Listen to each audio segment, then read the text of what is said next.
Hello बच्चों, let's read the question and question says that pure benzene freezes at 3.5 degree Celsius. A solution of 0.23 gram of phenyl acetic acid जिसका formula यहाँ पर दिया हुआ है is in 4.4 gram of benzene freezes at 4.47 degree Celsius. From the observation one can conclude that और यहाँ पर चार ऑप्शन दिए गए हैं। इसमें पूछा गया है कि भाई फिनाइल एसिटिक एसिड है वो बेंजीन में आयोनाइज्ड होता है, कंप्लीट आयोनाइज्ड होता है या डाइमराइज्ड होता है या कुछ नहीं होता है, नाइदर एसोसिएट नॉर डिसोसिएट होता है, ये पूछा गया है।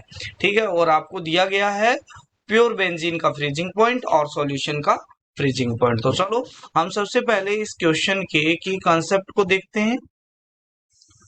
की कंसेप्ट के अंदर हमारे पास में आता है कि अगर वॉन्ट ऑफ फैक्टर है वो ग्रेटर देन 1 होता है then solute will ionized in solution। और अगर हमारे पास में I की वैल्यू लेस देन 1 होता है then solute will associate in solution. और अगर I की वैल्यू इक्वल टू 1 होती है तो आपके पास में नाइदर एसोसिएट नोर डिसोसिएट होता है, neither ionised NOR associate in solution. तो यहां पर आपके पास में ये इसका मुख्य की कंसेप्ट है। तो चलो हमारे पास में हम सीखते हैं कि इसके अंदर क्या दिया हुआ है। तो सबसे पहले तो आई को निकालते कैसे हैं। तो आई को निकालने के लिए हमारे पास में यहाँ पर दिया हुआ है कि delta T F freezing point में डिप्रेशन है वो किसके इक्वल होता है, आई के एफ एम के इक्वल होता है। यहाँ पर आई वांट ऑफ फैक्टर है, के है वो आपके पास में मोलर डिप्रेशन कांस्टेंट है और यहाँ पर एम है वो मोललिटी है और डेल्टा टी एफ है फ्रीजिंग पॉइंट में डिप्रेशन। ठीक है, तो यहाँ पर आई आ जाएगा आपके पास में डेल्टा टी एफ अपॉन में के एफ एम के इक्वल आ जाएगा। यहां से हमारे पास में सबसे पहले डेल्टा टी एफ निकाल लेते हैं। तो डेल्टा टी एफ होता है T not F minus T F के इक्वल।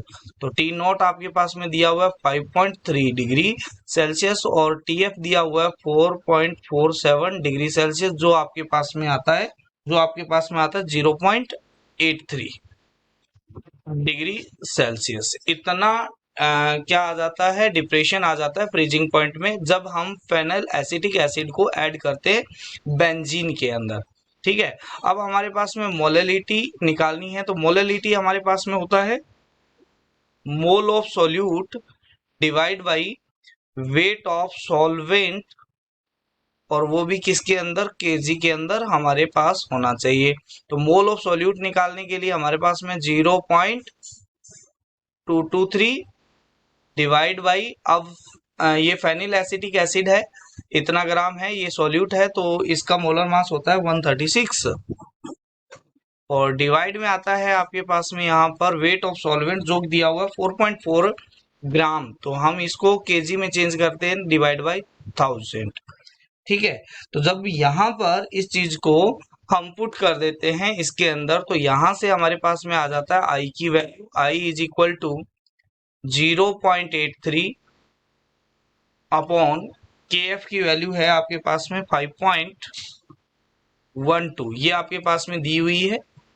और यहां से आपके पास में मोललिटी की वैल्यू रखते हैं तो ये आ जाता है 223, इस 1000 को ऊपर ले गया, डिवाइड में जो आता है उसको हम ले जाएंगे ऊपर की तरफ यहाँ पर। तो 223 अपॉन 136 इंटू 4.4 और जब हम इसको सॉल्व करते हैं तो आई की वैल्यू आ जाती है 0.83 अपॉन, इसको सॉल्व करने पर हमारे पास में आता है 1.91।